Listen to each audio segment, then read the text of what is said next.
This is Scott Kaplan and Crew Tonight. The very best from today's Scott Kaplan and Crew show on the mightier 1090 AM ESPN Radio. SoCal Sports Talk. Here's Scott Kaplan, Alex Padilla, and John Browner. Yo, what's up, everybody? Welcome to Kaplan and Crew with just the crew. I'm back. John Browner's here. Jason Lawhead's here. Scott is out for the day. He'll be back tomorrow to wrap up the week. Boys, John, Jason, did you miss me? How's it going? It's going. I saw you. I saw you last. Yeah. I saw you last. Last time I saw you, it was a joyous occasion. And so when you see somebody, the last time you see them, they're happy. You hope that they're staying happy when they're away. So I don't know how much you guys talked about Sunday and the wedding and all that. We talked about correction. We talked about it. We talked about it a little because what we did want to do was talk about your wedding while you weren't here. Because Scott was like, okay. I didn't know if I wanted to show videos. I'm like, do not show videos of someone else's wedding without their permission. Yeah, I don't think I would show stuff either. But I will say, and Jason, I don't know if you know this, there was an impromptu speech given at my wedding. An unplanned, uncoordinated speech. We did talk about that. Yeah. Okay. And I got to tell you, Browner, it was a hit. So whatever, I don't know what you said. I blacked out, but not like in a drunken way. I was just, the whole night is a blur. But whatever you said, it was a hit. People came up to me and were just like, man, dude, Browner's speech was so great. So shout out to you for whatever you said. Hey, no, man. Shout out to you, man. You're a good dude, man. You're one of the better people I've met. So for you to be able to find somebody that is on your level is rare. And so I'm very happy for both of you guys, man. I was glad I was able to share what was on my heart at that moment with you guys. So it was awesome. How many espresso martinis you take down? 4. Oh, baby.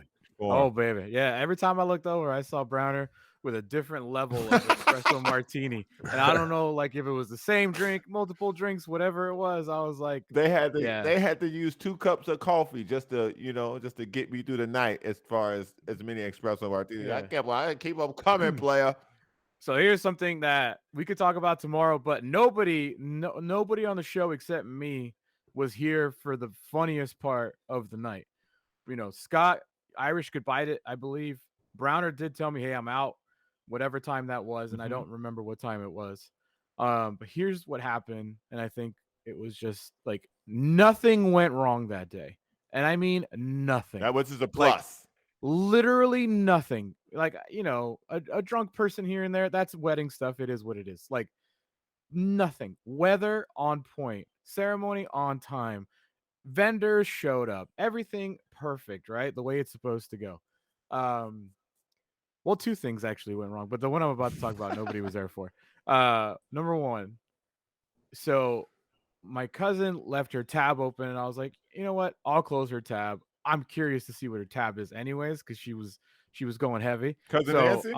Yeah. She so was like, wild, dude. That was so funny. Wild. She was the best. Her and her husband. And so it's like 10:30, 10:40, and I'm like, let me close this out, and we'll get out of your hair. You know, they're already wrapping up. And then literally, dude, like black. Everything went dark.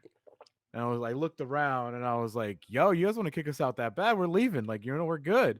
Dude, the entire area of the Broadway Pier had a blackout. No way. Completely blacked out. The hotels, the pier was pitch black, which is kind of creepy and ominous. Like, there was no power except for those places that had like generators. And, you know, our hotel had like emergency lights here and there, but blackout. Like, dude, can you imagine if that happened like an hour or 2 earlier? Like, just what would have happened? Oh, the chaos. So the after party became basically like a powwow in the dark.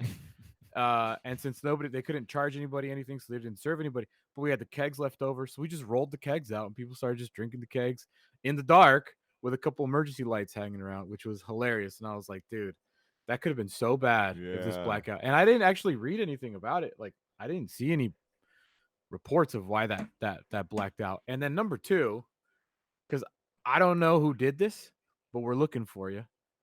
You son of a bitch. Oh, whoa. We were out there spicy. We were out there before the reception started, between ceremony and reception. We were out taking pictures around, you know, that area by the midway and the harbor and the water and all that stuff. So Mar had a pair of like Crocs that she would take on to walk around instead of walking around these freaking 20-inch Manolo Blahniks she was wearing or whatever. So we're on the side of the hotel, I guess, and our photographer's like, photographers are like, do this, and we're not even paying attention. So she puts the shoes back on. The photographer grabs the Crocs, she puts them to the side. Literally a minute later, she's like, okay, let's go over here. And the photographer like goes to get the Crocs, gone. No. Really? Some person just walked by, grabbed those things, and bailed like quickly, dude, quickly. And we're like, okay, well, Marge like powers through it, and like she's like, don't worry about it, let's just keep going, like nothing's gonna phase her, like let's go. Dude, we walked all the way to the end of the midway at that like parking lot, Oh, wow. and she was just like dying, and I was like, if I ever find who took those Crocs, I'm gonna come and get you, bro. I'm gonna come and get you. Who steals Crocs? Like, it's a very specific thing to just randomly steal. Like, And Crocs are a barefoot walking shoe. So you're basically going to put your bare feet in somebody else's bare feet. That's, well, I mean, I guess if you're homeless. Yeah, if you're stealing Crocs, that's not really your first right. concern. Exactly. Yeah. Be on the lookout for what color pair of Crocs? No, well, they're very specific because they're white, but they're not like Crocs, like the chef Crocs. They're like actually slides. Gotcha. Which I've never seen Crocs. And they have a lot of like Bad Bunny pins on them and stuff like that. Like, so she like decked them out, and I was like, so I will find them. I will find them, and I will attack that person. You're not attacking somebody over. No, I'm not. No. I'm actually gonna laugh because we laughed about it all night. But yeah, dude, that's it, man. So Browner, thank you for coming. Jason, thank you for your well wishes. I know we spoke a lot last week about my happy for you, buddy. vacay. And honestly, dude, like everybody always says it. And Jason, I'm sure, I think you were the most recently married. 3 years. How you just, it's like plan, and then done. Just let it happen, dude. Just soak it all in, and that's the only advice I gave you that day was just like, enjoy it all. Try to just like, don't sweat the small stuff and it'll all go off. And I'm glad it all went off. Ours was very similar to just like everything being perfect, weather to everything. So, you got the biggest obstacle out of the way where, you can just enjoy the day. So good for you, man. I'm happy for you, Alex. I appreciate all the great friends, the well wishes. I will call him out because people know him already. One person did find me on Venmo. So I do want to say thank you for that person that finded me on Venmo. And he happens to be the collector of the Brown facts. So Joe Rigby, I did shout out. Thank you notes are coming for everybody that did give us a present or whatever. So thank you everybody for the well wishes on social media and everywhere else. Really appreciate it. But yeah, dude, back to normal. I'm still exhausted. The past 3 days were all of our activities were ruined because of the rain. So we ended up just chilling. Oh yeah. And we ended up just chilling in the room and kind of just like not even banging. I don't know. I mean, it is what it is. So back to normal. Really happy. What have you guys talked about in these last 3 days? Because I really disconnected completely. Friday, Saturday, Sunday, Monday, Tuesday, like nothing, dude. Like I except Sunday. On Sunday is like that whole yin yang, women versus male, like the differences. My fiance started getting ready at 7 a.m. hair, makeup, full team, women in the hotel room. Me, my boys, football until 12 o'clock, and then I was like, yeah, I need 20 minutes, and then I'll just throw on the suit. So I watched football, and I did miss the comeback of the Chargers, but I think they beat they ended up beating the Falcons kind of dramatically. Yep. But what is the big story that you guys have talked about in the last 3 days? Scott defending his home shoot, like butt naked. Yeah. Oh, did he fight off a home invader? No. So we talked about on the show for 2 days in a row. He left the window open at his house, and somehow he thought that he had a break-in because he heard some noise downstairs. Obviously, because we have been listening, we've been on the show him for too long. We know he sleeps naked. That's not a shocker. Yeah, unfortunately, to see what the noise was, he put a robe on to go downstairs and check. So then he tried Rachel's robe? No. Or his own robe. It was a Robelution, the guy who hooked us up with the robe. Oh, I saw him on Sunday. My hotel was right above him. Didn't say hi to him because I was 10 stories above him, but I saw him. So Scott was basically saying how he could fight off a burglar wearing nothing but a robe, and we just thought that was the most ridiculous thing we had ever heard. Because So what was it? Like a open door? And he some left raccoon the went window in? open. Yeah. And that was it. Yeah. Wasn't nobody breaking into his house. So did we start talking about like what we sleep next with? Like I think Browner, you have that big old machete next to your bed or next to your studio now. Jason, do you have like a Wow. baseball bat or a golf I club have next to you? I have a ping putter next to my bed, and then I have just down the hallway. If I had to go out into the hallway and go downstairs, I have an aluminum baseball bat. Oh, that's the big time. I have Closer to the closet. I have like a 6-inch switchblade that's very Okay. easily accessible. Don't know what I would do with it. I mean, if I'm Right. getting that close to somebody like that, I'm already Exactly. probably. I don't want to be that close to combat. I'd like We to do have watch- a little bit I of. got a Beretta. You got a gun? Yeah, a big ass television. Like that's not real gun.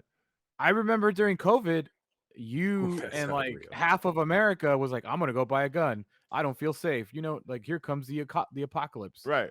And this is the result of that. I have a massive, like a cartoon level Beretta. Like, I'm a comedian, man. I mean, even though things are going well in life and everything, I'm just too. I can't have a gun. I'm too. Comedians have too much propensity for suicide or some snapping.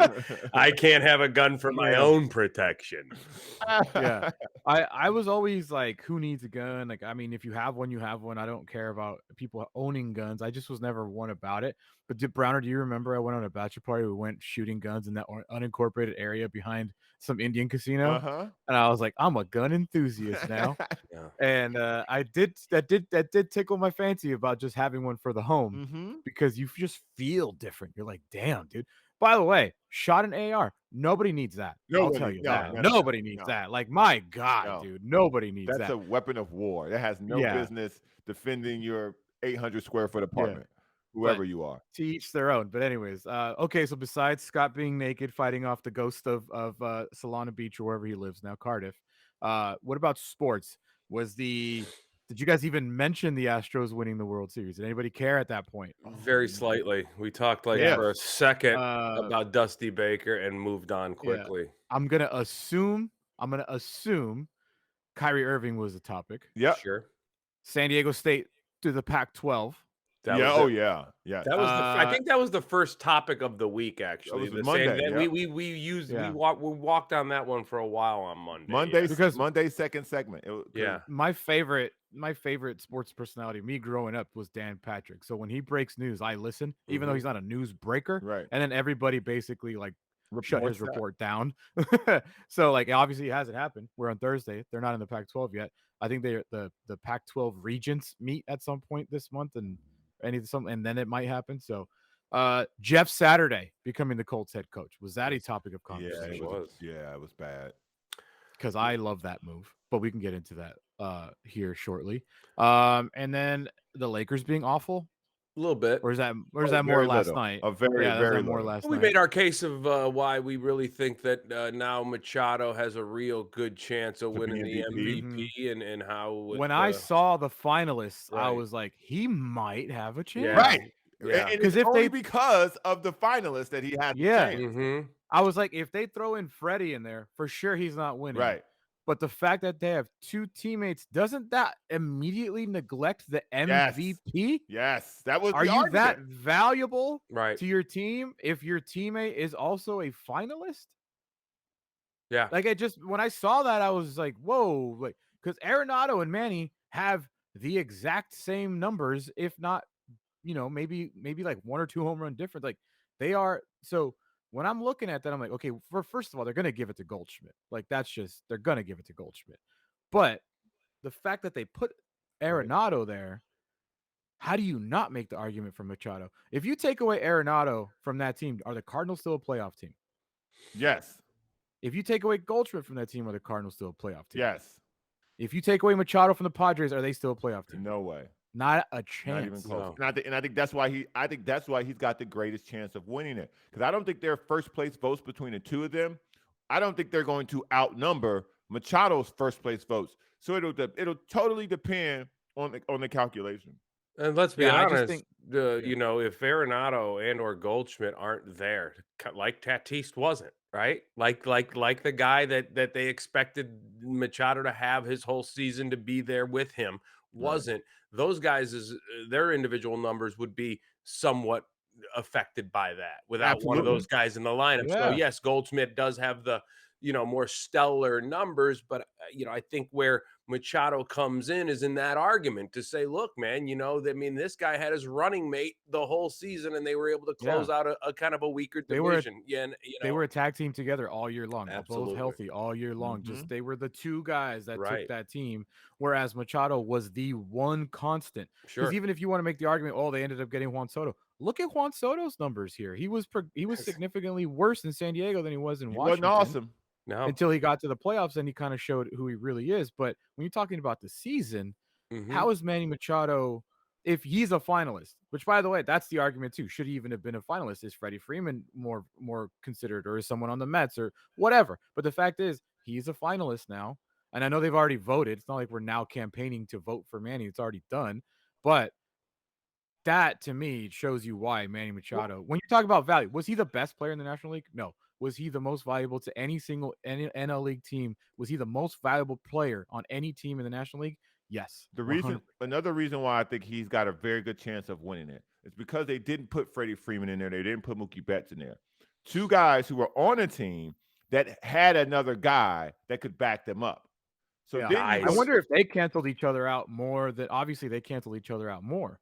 Some people were probably voting for Mookie, and some people were voting for Freeman. Some people, so I think they probably canceled. I think how stacked the Dodgers were just in a hole at their pitching staff, Mhm. you know, kind of canceled everybody out, even their top guys that you would consider the MVPs. And I think what also may have swayed the voters was they looked over in Atlanta and said, man, these guys are just as good without Freddie Freeman. And yeah, the Dodgers got better. The Dodgers are stacked. They've got guys like Betts and Turner and all these great pitchers.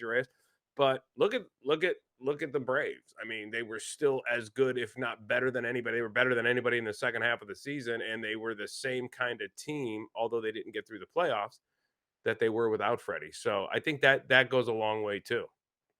Yeah. So next week on Monday, they'll give away the Rookie of the Year. Tuesday, the Manager of the Year. Wednesday, the Cy Young. And Thursday of next week, the 17th, they will be handing out the MVP award. Will they say Manny Machado? I say no. I'm being optimistic, and I'm saying yes in the closest vote in the history of the MVP. Now, I don't remember specifically. Jason, do they say yes? I to think Manny- do still they- Manny probably Machado win? Goldschmidt probably has the Yeah. exit polls right now, but it wouldn't surprise me. And I think that there's a real, you know, this finalist shows, as we just talked about, I think it really shows that Manny has a way better chance than you would have gave him in even the middle of September if you were just talking about it out loud. And so it wouldn't surprise me. I still think Goldschmidt will probably edge out those guys for the MVP just based on the numbers. So let me ask you maybe this is not the best way to phrase it, but if you're from a financial perspective, Nolan Arenado opted into his remaining deal with the Cardinals, which I thought was a massive plus if you're the Padres, because if Arenado, if you look at the numbers, I'm telling you guys, they are the exact same player. Like they are the exact same player statistically. They are the same player. Arenado has more Gold Gloves because Manny's the most disrespected third baseman in all of baseball. I'll say that out loud, but Arenado opted into the remaining 5 years, $144 million remaining on his salary. Manny's got 5 after next year, 5 for 150, so just a few million more. If Manny wins MVP, don't you think then he's automatically going to opt out? Yes. Asking for more. Yes, I would. And I know that still probably depends on what happens next year. Maybe Manny has some ridiculous injury and he's obviously not going to opt out. But we just saw Robert Suarez opt out because he had his only career year in baseball. You saw Jerkson Profar opt out because he just had a career year. Nick Martinez has played himself into a better contract. We'll see what happens with him. But you're seeing guys that had career years here that opt out. And Manny Machado becomes he's a finalist for MVP. Let's say he wins the MVP. Is a market out there for him to make more than $30 million a year? Yes. Sure. Yes. Yeah. I mean, good. You got to look at it from this standpoint because this is the way I'm kind of looking at the alternative world if he wins the MVP. Which again, same way I said it for Tatis last year. I'm going to say the same thing for Manny this year. I think it's more important for this organization that Manny Machado wins the MVP.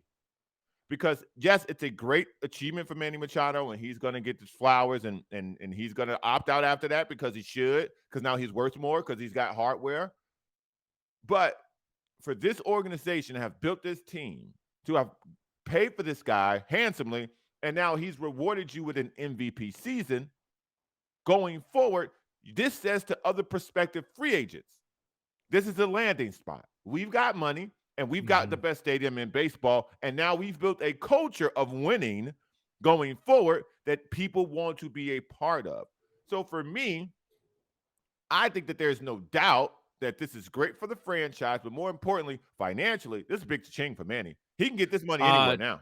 Yeah. Jason, I'm going to give you the word when we come back on that Manny Machado subject. And while we're on the Padres, AJ Preller yesterday speaking at the GM meetings. I have some sound from that. We will talk about that. We will look at the Padres free agents.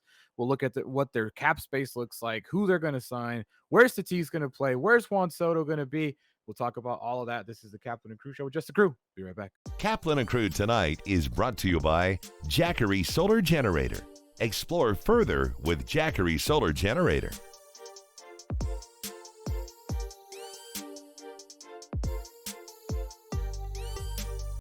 Dominating the SoCal radio airwaves for over 20 years. Join Scott Kaplan, Alex Padilla, and John Browner for Kaplan and Crew every Monday through Friday, 3 to 6 p.m. only on the Mightier 1090 ESPN Radio, SoCal Sports Talk, and the Mightier1090.com. Absolutely. The best part of the day is working with the team and working directly with customers. Just because it's fun and I enjoy collaborating. I enjoy watching the customers' reactions when the designers come up with their spaces. And we really take pride in the team effort and what we accomplish in the end. I can tell that the team we have, accountability is very important. They feel like the work that we do is not just a reflection of themselves, but a reflection of us. We've always been a design build company, but now we've taken design, not only architectural, but interior design to a completely different level. The philosophy of integrity here at Murray Lampert is always doing the right thing even when someone isn't looking. In turn, the homeowners get a really great product. We're truly a team at Murray Lampert Design, Build, Remodel, and we don't take that lightly.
Your next outdoor family adventure awaits. Exploring and adventuring to new places, creating beautiful memories for your ultimate family experience using clean and pure energy.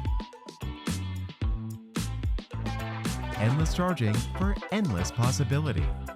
Fueling all your outdoor needs. Our easy to set up solar panels offer clean and powerful energy. Pass-through charging means you can charge still fully enjoying your adventures. Experience your dreams with Jackery. Be free on your travels, enjoying delicious meals. Listen to the sounds of nature or a great film, peacefully and quietly. Making these small moments count. Jackery Solar Generator. Jackery. Kaplan and Crew tonight is brought to you by Jackery Solar Generator. Explore further with Jackery Solar Generator.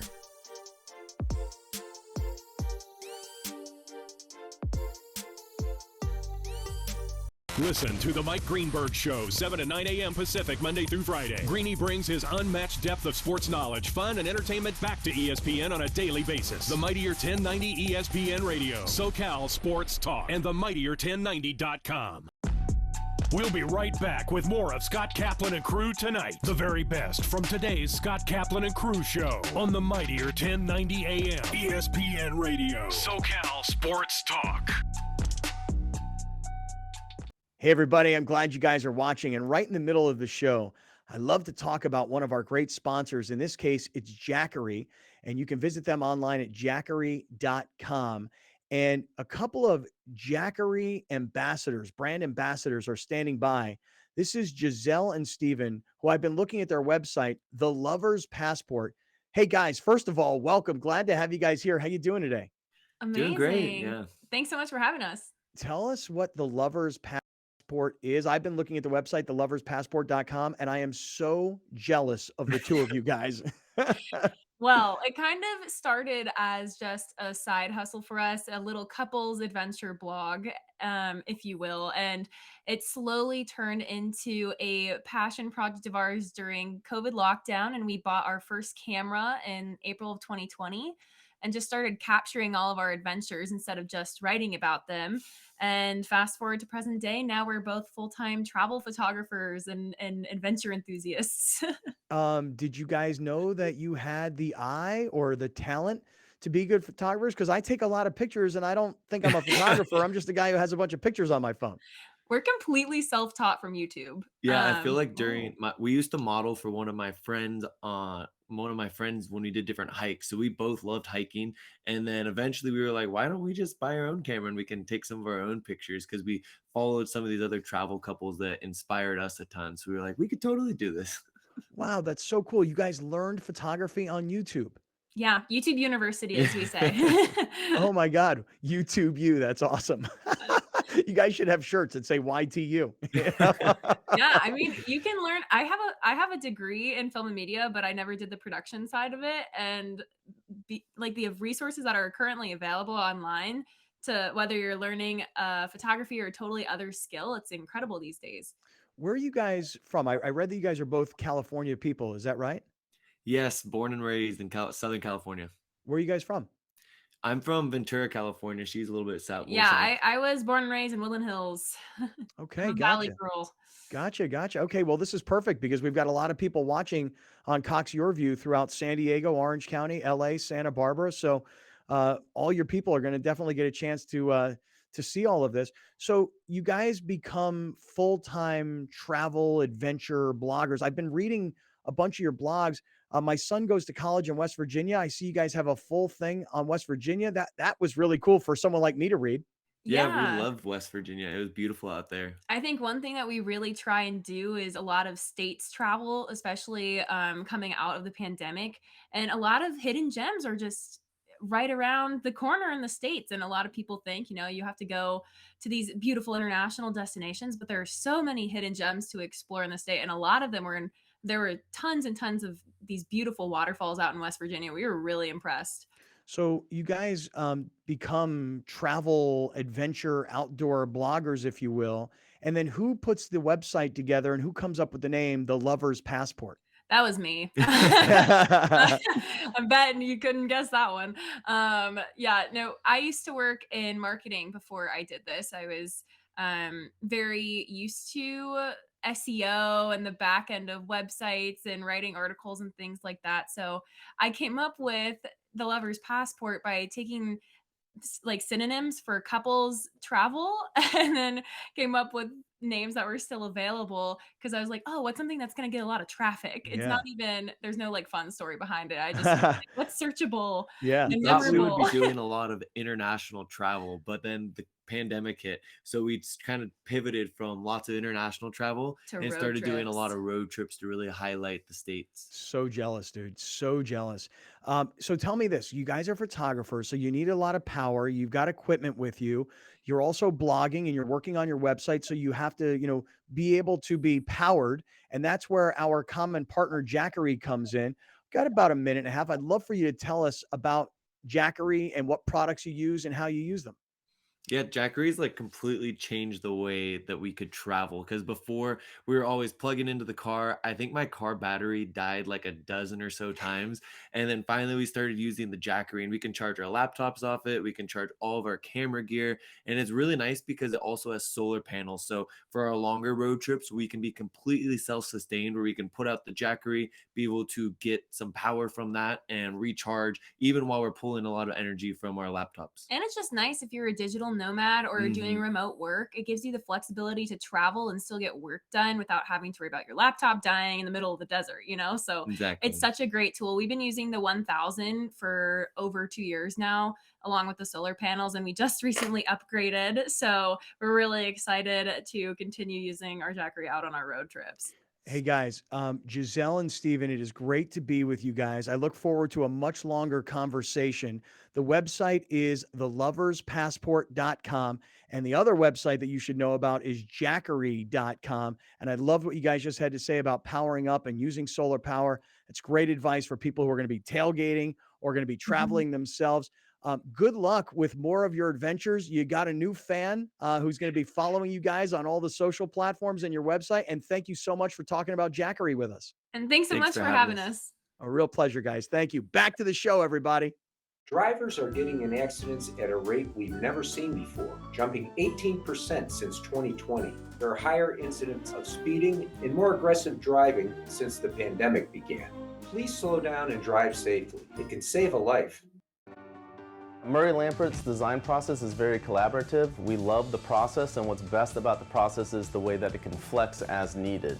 So if there's a new piece of technology that's available that's really going to help us out, make a more accurate model, we're going to utilize that. We'll send the measure-off team to the house, and they will end up scanning the house using drones, LiDAR scanning, lasers, and tape measures to measure every square inch of the home. Then they'll take that information back to the office and build a 3D model of the home. We'll be upfront and honest if they're asking for things that may be out of their budget. We're going to let them know up front. We're always motivated to strive for excellence. There's kind of not another way to be. We do the best work we can and ultimately make the homeowners happy. What makes me proud is when we present that 3D model to the homeowners and we wow them. Sometimes we even bring tears to their eyes because they love the design so much. That brings me a lot of joy.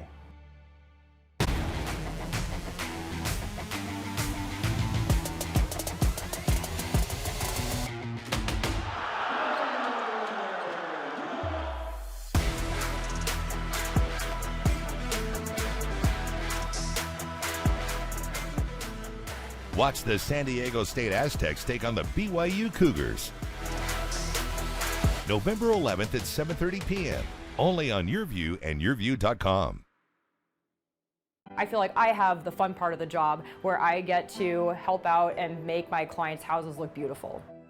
We start with looking at the floor plan, space planning, and then we look at countertops, tile, backsplashes, flooring, cabinets, everything like that. We have a lot of client meetings start in our conference room. Sometimes we have some clients that have already selected certain items that they want to incorporate into their project. We want to make sure they're happy with it because they're going to be living with it for a very long time. Sometimes we'll do something that goes totally with the style, and then we'll have a total outlier option for the client. And a lot of the times they end up going with that because they want to see something totally different. We want to make sure that we're focusing in on our clients. I really want to make sure at the end of the day that clients are happy, that I'm keeping up with my communication with them, and that we know that at the end of the day as well, and moving through the process of construction and everything, that we're going to have a successful project.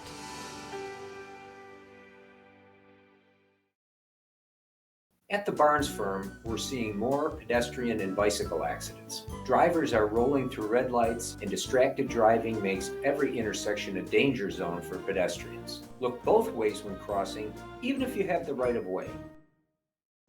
Welcome back This is Scott Kaplan and Crew Tonight. The very best from today's Scott Kaplan and Crew show on the mightier 1090 AM ESPN Radio. SoCal Sports Talk. Here's Scott Kaplan, John Browner, and Alex Padilla. Welcome back, everybody, to the 7 Mile Casino Studios. I'm Alex Padilla, along John Browner and Jason Lawhead. Scott will be back tomorrow, and we'll get back to our regular show, which we haven't had in about a week. So 7 Mile Casino from the 7 Mile Casino Studios, just minutes from downtown, with all of your favorite table games. And now with a Sammy's Restaurant and Bar. Go check them out, just minutes away from downtown San Diego. We were talking about why these guys have talked about it more than I have, but we were talking about the MVP finalists, which I haven't had a chance to talk about. And when I saw, Nolan Arenado, Paul Goldschmidt, and Manny Machado as a finalist, I immediately thought, oh, there's a chance Manny could win this thing because of the two teammates going there. But then I asked, financially going forward, yesterday Kevin Acee reported that the Padres will not be spending more than they spent this year. So a roughly $220 to $230 million on the roster, which was what they will approximately spend next year. So after next year, Manny Machado then has an opt-out, which we've seen the Padres players already exercise in Jurickson Profar and Robert Suarez, and we haven't seen what Nick Martinez is going to do yet. So I asked the question, if Manny Machado wins the MVP, does he now automatically become more expensive? Browner argues, and he made this argument, I believe, when Tatis was a finalist, it doesn't matter. You want your guy to bring an MVP to your organization. Jason, you kind of heard what Browner said. I think it's probably, listen, being a finalist is already good enough for me. I'm not, if he wins the MVP, that's fantastic. Yeah.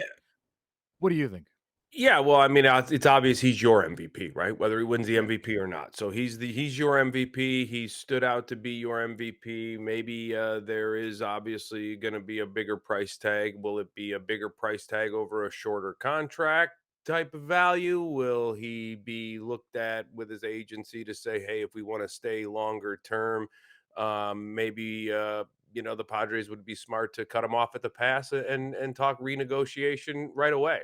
Restructure.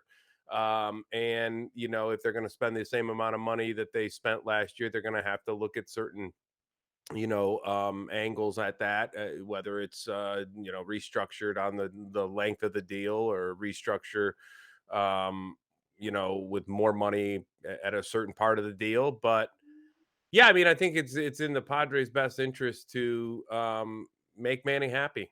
And he's going to want more money, I'm sure, even if he doesn't win the MVP, with, seeing the other guys opt out and seeing the potential there.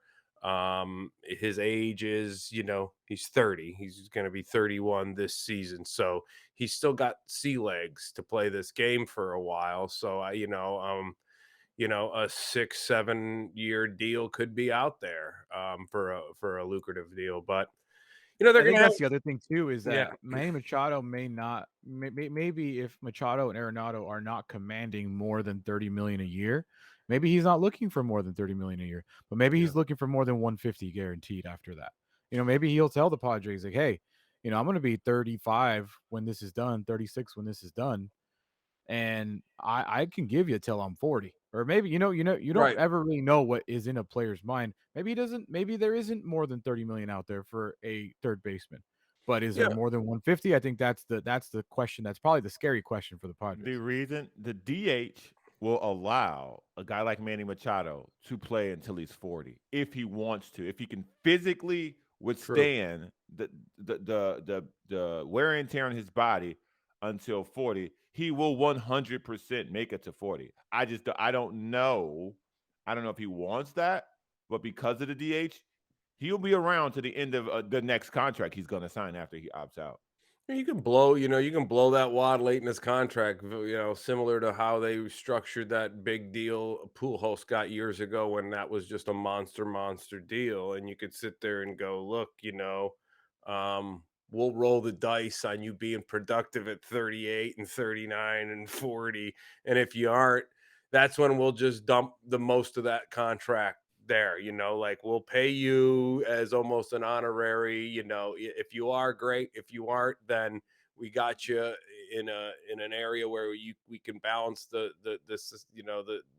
payroll for the prime years of you and deal with what we've got to deal with at the end of this Yeah. contract. And, maybe it is a start over and where you're the last guy we're paying astronomical money to. And then it's a changing of the guard. But yeah, but I think that the Padres would be smart to even cut this off at the pass and sit down and go, Manny, we love you. Let's restructure. I don't even want to get to the point of you opting out and having to go. Let's just get to the table now and make everybody happy. Yeah, and now I'm going to cross over sports, and it's a whole different argument. But when you're looking at productivity, I think that Tom Brady put it in athletes' minds that it's possible to be at this elite level at 40 plus years old. But now when you're looking around and you're looking at guys like LeBron, who's just getting hurt just because he's 37 now, 36 now. Like, how did he get a foot injury last night? Nobody knows. It just happened. I thought it was a groin. Yeah. Yeah. So it's just like, it just kind of, I think Aaron Rodgers, doesn't he look 38 all of a sudden? I think the Like, difference. doesn't he all of a sudden look 38? I think there are only two sports. And in the second sport, I think it's only position based. Baseball, you can play until you're 40 because hand-eye coordination is the last thing to really go in a hyper athlete like these baseball players are. In football, you can only play in your 40s at quarterback. And you have to do it in the way Tom Brady does it. You have to get rid of the ball quick. You have to avoid sacks. And you have to be the smartest person on the field. Period. And if you are not those three things, you're not going to make it. That's why he's making it 40 plus, because everything he does is routine. He is riding a bike that he has ridden for 20 years. He knows the street corners. He knows the dips in the road. He knows the crazy person who always runs the stop sign. Like, he knows everything in the neighborhood. That's why he can play till he's 40, because he's got it in his head. And physically, he didn't do what happened. What happened to Peyton Manning didn't happen to him. Tom Brady's had one major injury. Right. Peyton Manning had to have his neck screwed back on. Like, multiple times. Right. So that because Peyton Manning would still be playing if he could. Trust me. But Tom Brady held his body up. And so therefore he's been able to continue to play because the mind hasn't gone. And when the mind goes, the body is sure to follow right after. But for Tom Brady, well, that's before we get for LeBron, we're watching it happen. Yeah. And I think for Rodgers, we're watching it happen. I think that's just sometimes it's just a natural progression in a human body. Not everybody's built the same. Miguel Cabrera was 39 years old, and I think he hit like 4 home runs this year, and he still played 100+ games. It's just it's a natural progression. But before we get like too far, which we already did, we're talking about the MVP, but this offseason is a pretty big offseason for the Padres. And what I mean by that is you lost 2 of your starting pitchers. You've already officially not lost, but yeah, you did lose your left fielder, all of your first basemen, and one of baseball's best setup men in the bullpen. Like, those guys are all gone. Now you will get Tatis back in theory. And if you get him back and he's healthy, which AJ Preller said he'll be full go baseball to resume baseball activities in January. That's their goal. January 1, they want him back on baseball activities. But they got a lot of holes to fill. I mean, it's just plain and simple, and they don't have a lot of money to do it. And now Tatis, he'll come in and fill a hole, and he won't just fill the hole. If he goes back to being Tatis, he will be one of the stars of baseball. But when you guys look at this Padres roster, and it seems according to Kevin Acee, the Padres will focus on starting pitching as their primary need, because even though Nick Martinez is likely to come back in some form or another with a new contract or stayed opt-in, and he'll be a starter next year, their priority is starting pitching. My priority have to be some sort of power outfielder, you would assume. I mean, I know you have Juan Soto now, but he's shown something was really weird last year, whether it be all the new management that he went through, the changing of the city that he went through. So you hope that he can get some of that power back, especially here in San Diego. But Browner, you said it doesn't translate, so who knows? No. Maybe he won't. I don't think he will. Those are big holes from power positions: left field, first base. Now, does Tatis play left field? That's a question. Are they going to go with Grisham again in center field every day? I mean, he can't play much worse offensively than he did last year, and he still played. He's still a Gold Glove defender. I don't know. Do you throw Tatis in left field? Do you slot Cronenworth over to first base and Kim at second and Tatis at short? That fills your first base hole. There's a lot of options, but I think a lot of it has to do with what where Fernando Tatis will play. And here is AJ Preller from the GM meetings yesterday asked specifically, where will Tatis play? Yeah, not only playing shortstop. Yeah, we talk about it. I mean, I think a lot of the focus of Fernando is the health component, just getting healthy, and obviously he had the off-season surgery, the shoulder surgery, and then the wrist repair. So I think that's been most of the conversation. But I have talked to him personally about the position. And I think he wants to win. That's the number one thing, and we want him to get him back on the field. I think the next 6-8 weeks going into spring training, we do want to. We'll make sure he's real clear in what the expectations are. Definitely get his feedback some more as we kind of see what the options are for the roster and how he fits in. But I think I said it a few weeks ago. Getting him back on the field is the priority. But we'll get more into as we get into the off season and get into the next couple of months, we'll get more into what position that looks like, or if it's going to be him playing multiple spots. We'll talk about that as well. Shout out to Marty for that video. But I just find it really interesting. They are not committed to this dude that short. That's not breaking news. But the more time that passes, the more that I'm thinking he may not play more than 30 games at short. This dude, Tatis, might be like a utility superstar. He might be in center. He might be in left. He might be at short. He might be at right. My DH. I think the only thing that you said out of that entire thing that I'd agreed with was the last part. He might play DH. I think that's a honest. If we're forecasting, I think that's an honest forecast of what he may actually do is play more DH than anybody thought. And I say this with all sincerity. I do not think he's going to let them put him anywhere but shortstop to start the season. I don't. I love that you still think he has power. I was going to say he lost leverage, man.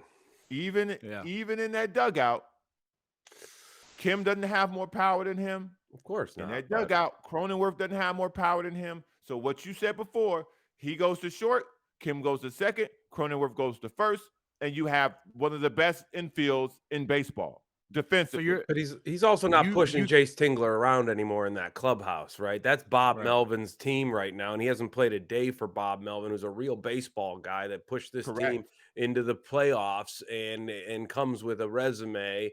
And so I think a lot of the things that have happened to Tatis, i.e. the injury, the way that looked, now the whatever ringworm cream suspension, and with the way this team performed without him, I think he's gonna go to. I agree with Alex. I think he's gonna kind of be an early young Pete Rose. The Reds did that to Pete Rose. I mean, they put him anywhere they needed him when they were building that big red machine, and they were finding Tony Perez at first and who they were gonna get at try. I mean, Rose played every little position in the infield, and he even played left field for a while. And maybe the ball player is different back then. I was just than about it is. to say.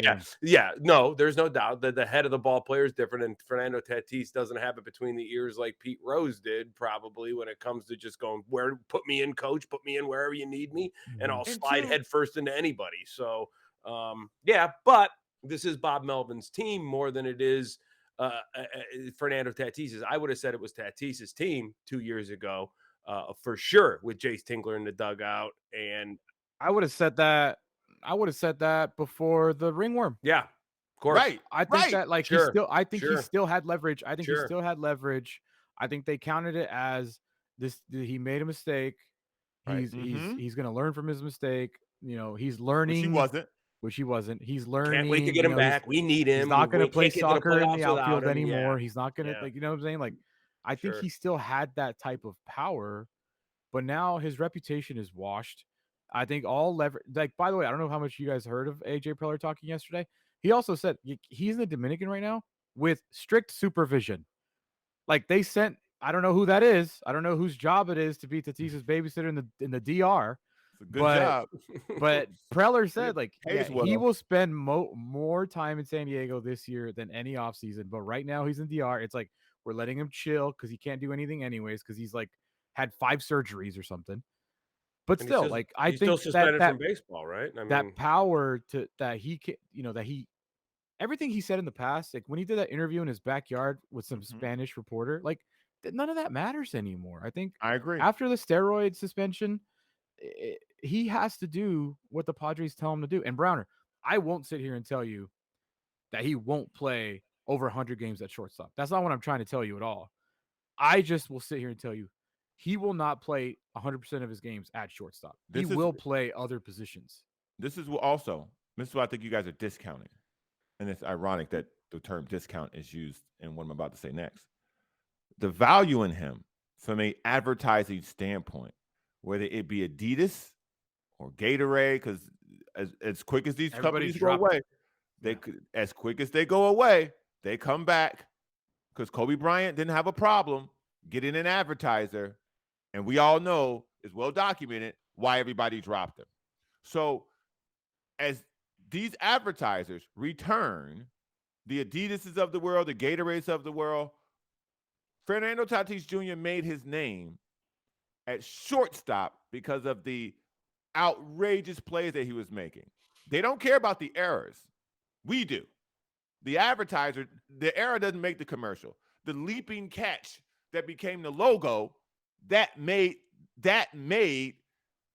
the advertising commercial. And so if you're asking me, part of what goes into this and why I think he will demand to go back to shortstop, because his value on the advertising market is heavily placed at shortstop. And we all know the team around him, they're not smart people. They want what they want because of the asset in which that they have. And I think that they're going to be telling him it's shortstop, because look at Adidas, look at all these advertising opportunities we will have. They will come with you at shortstop. They won't come with you being a utility player in center, in left, at second, at short. They don't come in that. They don't come at the They don't come if you're injured riding motorcycles, and they don't come if you're taking steroids and getting suspended for 81 games. Like, they don't come if you're an idiot like you were for the past 12 months. But so I think that if you're he didn't get dropped because he rode a motorcycle. He didn't get dropped because he was playing soccer in the outfield. He got dropped for steroids. Right, but that's all part of it. And I think Browner, like, if he's coming, here's what I would say before what you said. If that is the case, if his camp and him are demanding the Padres play him at shortstop because of his marketing, I don't think Fernando Tatis is long to be in San Diego after that. That could be true too. So that's a whole different conversation, because if you're the Padres right now, if you're AJ Preller, if you're Peter Seidler specifically right now, Peter Seidler is like this very clean cut, no like drama, nothing around him. Like, if you are the Padres, specifically Seidler, Preller, and Melvin, they don't care about his marketability right now. Like when it off the field stuff. Whoa. They don't care. They don't. No, I'm saying as far as his own personal deals, they don't care about his Adidas deal or his Gatorade deal right now. Right now, they don't. Okay, that's true. Right now, they care about getting him on the field, and that's all they care about. That is all they care about. The conversation you're having, let's have it in August, and the Padres are in first place, and he's hitting 300 with 30 home runs. Like, let's have that conversation, because then he builds his leverage back up. Then he builds his image back up. Then he's doing the things he's supposed to be doing on the field. That's what they care about right now. Right. And Preller keeps saying it. We just care about getting him on the field. And that's what I think most Padre fans should care about. Let's get the conversation you're having, Browner. I don't disagree with you. I really don't. I just think you can't have them before he even steps foot on the field, because he doesn't have that power anymore. He just doesn't. But what I'm saying is this is his approach. In all honesty, I agree more with you. I don't think he has the leverage to actually pull these things off. That doesn't mean he's not going to go in and say and do them. Right. And that's why I said if he does, they're going to get rid of him. Because those conversations are had privately. Those conversations are out in the public normally. Right. And if he's coming at the Padres, they'll be like, you know what? Let's trade him. Let's get that money and let's re-sign Soto. If he's really coming in as a problem child, they will trade him. After everything. If he's still coming in here as a problem child, they would trade him. Yeah. Yes. And somebody will take him, and you'll get a lot for him. Yes, you will. This is who he is. This is who he is. I think if you're a Padres fan, I think you're hoping that's who he was. Okay. Well, I listen. I don't think that you're way off, dude. I don't. Just hopeful more than you, I think. Right now, I think when you look at the Padres, and if you were to look, I agree with Alex to a large degree that, like, that he doesn't have to be in the window that they know they have right now. And if you can move him, you're going to get a lot for him if things don't work out. And right now, the top two guys that they're looking at right now that don't have anything to prove to them other than just keep doing what you're doing is Manny Machado and Bob Melvin. And Fernando Tatis has a lot to prove. And I think you're right about Seidler. I think Preller would be saying, hey, Manny Machado's our guy. And Seidler's going to say, I'm going to listen to Bob Melvin until it's time not to listen to Bob Melvin. And if Bob Melvin says, look, we're a better lineup every day if Kim's at short, Cronenworth's at second, and Tatis is in left. That's going to be a fight if Tatis wants it so much. We'll keep going more. Also, he lost a lot of leverage because the Padres made it to the NLCS without him. Let's not forget that too. When we come back, we can continue talking about this, but also what Hall of Fame quarterback absolutely roasted the Chargers? We'll play it for you next. Kaplan and Crew. Kaplan and Crew tonight is brought to you by Jackery Solar Generator. Explore further with Jackery Solar Generator.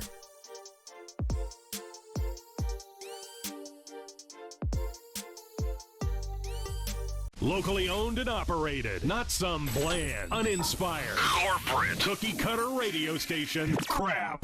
We simply say to those stations, Q. The mightier 1090 ESPN Radio, SoCal Sports Talk. Many are adding companion units or ADUs to bring more value to their homes. Our experience, plus our strong relationship with the city, makes adding on easier for our homeowners. We listen to you first, then design and build. Visit murraylampert.com for your consultation. Hola, I'm JR Cardenas. And I'm Vanessa Ramirez. We're the hosts for Su Vida, where we showcase California restaurants, music, art, culture, and so much more. We would love to talk to you about featuring your business on our show. Yes, and as an added bonus, you get to keep the professional video segment to repurpose and use on your website or social media channels. Please click on the link below to get more information about how to put your business on Su Vida. We hope to hear from you soon.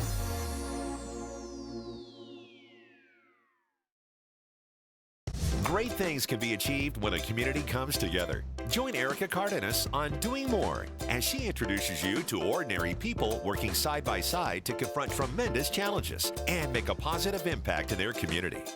Watch Doing More Sunday night at 6 on YourView or stream it online at yourview.com. Brought to you by Procopio, San Diego's largest law firm, committed to community, representing San Diegans for more than 75 years.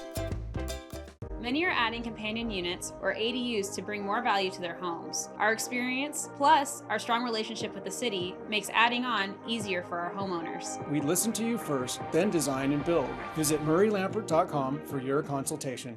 If you're going to count yourself as a fan of this radio station, you'll need to continuously ask yourself one basic question. Am I listening enough? Pro tip, wives are not a good source for input on this. This is the mightier 1090 AM ESPN Radio. Kaplan and Crew tonight is brought to you by Jackery Solar Generator. Explore further with Jackery Solar Generator.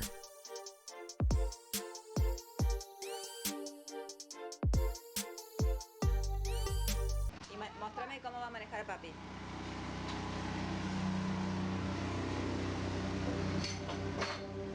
¿A dónde vas a ir?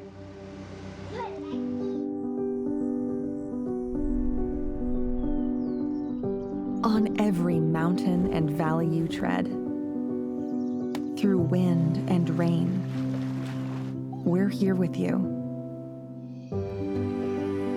To shine a light when it gets dark, and to forge a path where it gets tough. Let Jackery Solar power all your hopes and dreams.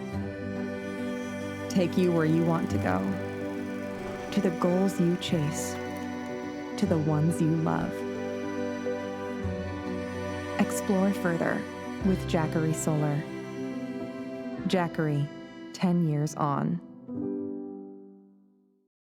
Many are adding companion units or ADUs to bring more value to their homes. Our experience, plus our strong relationship with the city, makes adding on easier for our homeowners. We listen to you first, then design and build. Visit murraylampert.com for your consultation. Drivers are getting in accidents at a rate we've never seen before, jumping 18% since 2020. There are higher incidents of speeding and more aggressive driving since the pandemic began. Please slow down and drive safely. It can save a life. Thank you for joining us. Catch Scott Kaplan and crew tonight from 7 to 8 p.m. Pacific every Monday through Friday. The very best from today's Scott Kaplan and crew show on the mightier 1090 AM ESPN Radio, SoCal Sports Talk.